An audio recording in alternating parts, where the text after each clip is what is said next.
السلام عليكم ورحمة الله وبركاته. أهلا بكم، أنا عمرو من إيكار لافر، وأهلا بكم في فيديو جديد.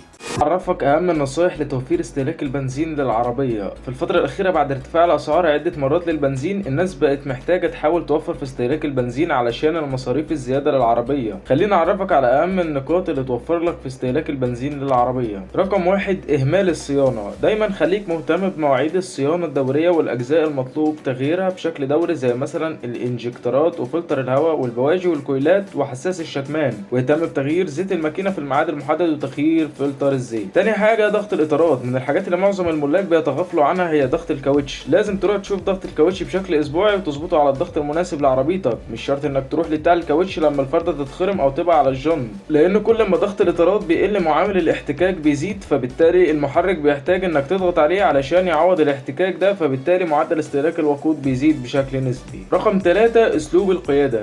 اسلوب سواقتك ده اهم عامل بيحدد استهلاكك للبنزين. يعني لو انت بتمشي في مناطق زحمه كتير وتفضل تتسارع بشكل مفاجئ وبعدين تدوس فرامل بشكل مفاجئ وتسيب الغيار لحد ما تجيب اخره، كل ده بيعلي من الار بي ام بتاع موتورك وبالتالي بيخلي استهلاك البنزين يعلى. الصح انك تمشي براحتك، يعني تخلي العربيه تتسارع بشكل طبيعي وعادي، والفرامل تستخدمها قبل ما تكون محتاج تقف بمسافه وتنقل الغيار ما بين 2.5 ار بي ام و3.5 ار بي ام. رقم 4، مشيك على السرعات العاليه. لما تكون ماشي على طريق سريع خليك ماشي ما بين سرعة 100 ل 120 كيلومتر، واختار سرعة محددة في الرينج ده وخليك ماشي عليها. ما تفضلش ماشي 100 وبعدين تمشي 120 وبعدين تنزل 100 تاني، لا، اختار سرعة معينة وثبت العربية عليها. رقم 5، خلي عربيتك فاضية. فضي عربيتك من كل الحاجات اللي ملهاش أي لازمة في عربيتك. الكراتين الموجودة في شنطة العربية وقطع الغيار البايظة وفردة الكاوتش القديمة والكراكيب دي كلها عشان عاملة وزن على الفاضي. رقم 6، ما تسخنش العربية. الناس اللي معاها عربيات حديثة حضرتك مش محتاج تقف ربع ساعة مدور العربية الصبح عشان تسخن، لا، ده حرق بنزين على الفاضي. دور العربية 30 ثانية بس على ما تحط شنطتك في العربية ومتعلقاتك الشخصية ترتبها، وبعدين اطلع بالعربية براحتك على ار بي ام واطي وتوكل على الله. رقم 7، التكييف. لو انت بتستخدم التكييف بشكل مبالغ فيه حاول تقلل من استخدامه، علشان التكييف بيستهلك من 5 ل 25% من استهلاك البنزين. ممكن تستبدله بانك تركب فومية او ستائر علشان تقلل من دخول الشمس في العربية. رقم 8، الانتظار. لو واقف تستنى حد او واقف في اشارة طويلة شوية او في زحمة مطولة ممكن تطفي العربية الوقت ده، وبكده ممكن توفر لنفسك بنزين يمشيك وقت اطول. يعني مثلا لو انت واقف منتظر حد لمده اكتر من دقيقتين ممكن تفصل العربيه وتستناه والعربيه فاصله،